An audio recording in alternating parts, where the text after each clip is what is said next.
Welcome to Point Education. Let's make learning fun and easy. Subscribe and let's begin.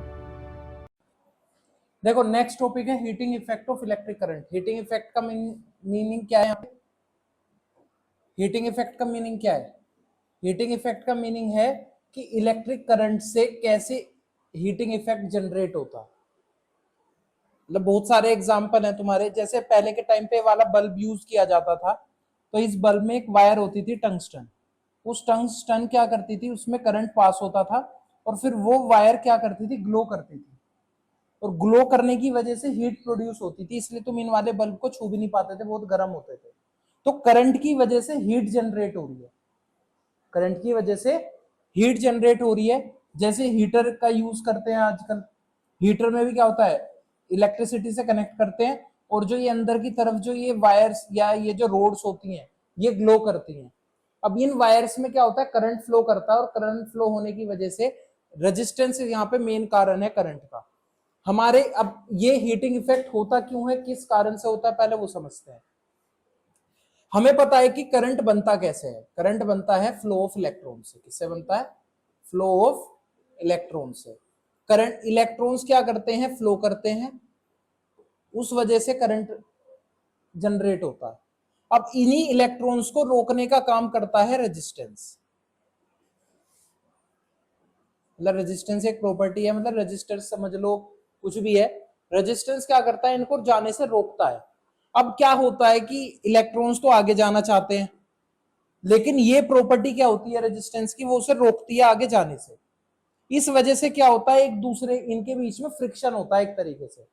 Friction तुम्हें पता ही है, अगर तुम दोनों हाथों को रब करते हो तो रबिंग की वजह से भी हमारे हाथों में क्या क्या जनरेट हो जाती है, हीट जनरेट हो जाती है फ्रिक्शन की वजह से। तो अब इस लड़ाई में कि इलेक्ट्रॉन आगे बढ़ना चाहता है, रेजिस्टेंस उसको पीछे ही रोकना चाहता है, इसी लड़ाई के चक्कर में एक प्रॉपर्टी निकल के आती है, या इसके फ्रिक्शन की वजह से क्या प्रोड्यूस होती है, हीट प्रोड्यूस होती है। क्या प्रोड्यूस होती है? हीट। इसका मतलब जितना ज्यादा रेजिस्टेंस होगा वो उतना करंट को ज्यादा रोकेगा आगे बढ़ने से, और जितना ज्यादा रेजिस्टेंस होगा उतनी ज्यादा हीट प्रोड्यूस होगी। अगर सपोज करो रेजिस्टेंस ने जबरदस्ती इसको रोक के रखा, ये रेजिस्टेंस है, रेजिस्टेंस ने इलेक्ट्रॉन को जबरदस्ती आगे बढ़ने से रोक के रखा, पर वो फिर भी इलेक्ट्रॉन अपनी जगह तो हिलता ही रहेगा ना। नहीं समझ आया? मतलब रेजिस्टेंस उसको रोक के रखेगा, आगे नहीं बढ़ने देगा, लेकिन वो तो आगे बढ़ने की कोशिश करता रहेगा ना। तो जितना ज्यादा रेजिस्टेंस होगा वो उतनी ताकत से उसे रोकेगा और वो अपनी जगह ही हिलता रहेगा। उस हिलने की वजह से फ्रिक्शन होगा, और फ्रिक्शन की वजह से हीट प्रोड्यूस होगी। फ्रिक्शन की वजह से हीट प्रोड्यूस होगी। तो हीट जनरेट होने होगी कैसे, वो हमने समझ गए ना कि हीटिंग जो इलेक्ट्रिक करंट है, इलेक्ट्रिक करंट में क्या होता है कि हम चार्ज को फ्लो होने से रोकते हैं, और जो रोकता है उस प्रॉपर्टी को क्या बोलते हैं, रेजिस्टेंस बोलते हैं। तो रेजिस्टेंस उसको आगे नहीं बढ़ने देगा, और फ्रिक्शन की वजह से हीटिंग इफेक्ट हमें देखने को मिलेगा। ये चीज सबको क्लियर है? अब इसमें होता क्या है, तो जितना ज्यादा रेजिस्टेंस होगा उतना ज्यादा हीटिंग इफेक्ट होगा। प्रेस होती है, प्रेस में यहाँ पे एक बटन ये लगा रहता है, ये रोलर स्विच सा होता है ना, जिससे गैस कम ज्यादा, मतलब गैस कह रहा हूँ, ये प्रेस कम ज्यादा हो जाती है। मतलब अगर तुम ज्यादा कर दोगे तो रेजिस्टेंस बढ़ा दोगे, और रेजिस्टेंस ज्यादा बढ़ा दोगे तो हीटिंग इफेक्ट ज्यादा देखने को मिलेगा। समझ गए? तुम कुछ नहीं करते, तुम इसमें क्या करते हो, रेजिस्टेंस को कम ज्यादा करते हो। और रेजिस्टेंस कम ज्यादा किसकी वजह से होता है, किसकी वजह से? वेरिएबल रियोस्टेट रेजिस्टेंस की वजह से।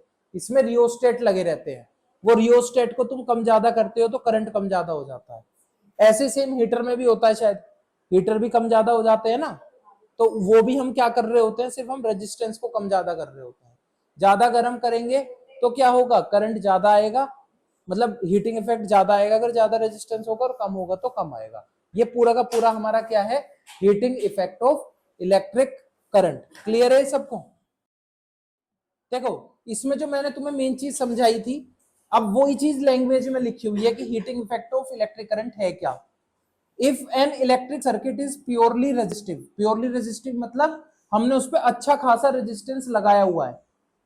configuration of resistors only connected to a battery, the source energy is dissipated entirely as heat।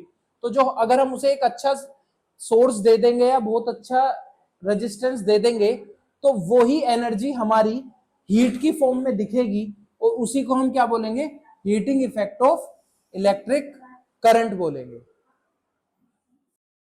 देखो अब हम इसमें जो एक टॉपिक है joules law of heating. Joules law of heating क्या है, सपोज करो हमारे पास एक सर्किट डायग्राम है, ठीक है, उसमें एक एमीटर कनेक्टेड है, कोई भी रेजिस्टेंस है, ठीक है, तो ये नेगेटिव या पॉजिटिव, और एक चार्ज इसमें फ्लो कर रहा है। Work done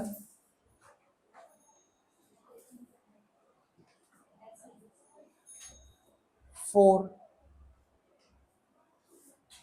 flowing Q charge in time t।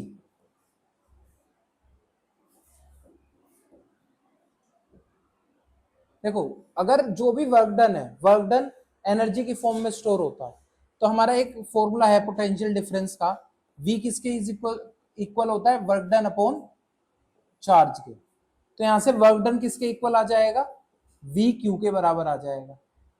अब दो फॉर्मूले हम यूज करेंगे यहाँ पे, एक होता है V is equals to I R, और एक करंट का फॉर्मूला होता है I is equals to Q by T. तो यहां से Q की वैल्यू आ गई IT। अब ये हम दो वैल्यू इसमें पुट कर देंगे, ठीक है। जब हम इसमें वैल्यू पुट करेंगे तो वर्क डन क्या आ जाएगा, V की जगह क्या पुट कर देंगे, IR इनटू में, और Q की जगह हम क्या पुट कर देंगे, IT। जब हम ये पुट करेंगे, इसको सोल्व करेंगे, तो हमारा फॉर्मूला बनेगा I square R T, and this work done क्या लिखेंगे, this work done is stored in the form of heat energy, और हीट एनर्जी को H से डिनोट करेंगे, तो H का फॉर्मूला क्या बनेगा, I स्क्वायर आर टी, और H स्क्वायर आर टी, इसी को हम बोलते हैं जूल्स लॉ ऑफ हीटिंग। यहां से हमें तीन चीजें पता चली कि H इज इक्वल्स टू है I स्क्वायर आर टी के, मीन्स H जो है हीट है वो डायरेक्टली प्रोपोर्शनल होगी I स्क्वायर के, हीट डायरेक्टली प्रोपोर्शनल होगी रेजिस्टेंस के, और हीट डायरेक्टली प्रोपोर्शनल होगी टाइम के। तो जितना ज्यादा करंट होगा उतनी ज्यादा हीट बनेगी, जितना ज्यादा रेजिस्टेंस होगा तो उतनी ज्यादा हीट बनेगी, और जितना ज्यादा टाइम लगेगा करंट को फ्लो करने में उतनी ज्यादा हीट बनेगी। वैसे भी जब इलेक्ट्रॉन फ्लो करेगा और उसको ज्यादा समय लग रहा है आगे जाने में, इसका मतलब ऑटोमेटिक बात है कि रेजिस्टेंस उसका क्या है, हाई है। रेजिस्टेंस हाई होने के कारण वो आगे जाने में उसे दिक्कत हो रही है, टाइम लग रहा है, तो इसलिए हमारा रेजिस्टेंस हाई हो जाएगा। इन तीन फैक्टर पे क्या डिपेंड करता है, H डिपेंड करता है, और इन्हीं को हम क्या बोलते हैं, joules law of heating. Exam में ये पूरा का पूरा प्रूफ करने के लिए भी आता है कि जूल्स लॉ ऑफ हीटिंग को प्रूफ करो मैथमेटिकली। क्लियर है ये सबको? Thank you for watching. Check out these videos. Don't forget to subscribe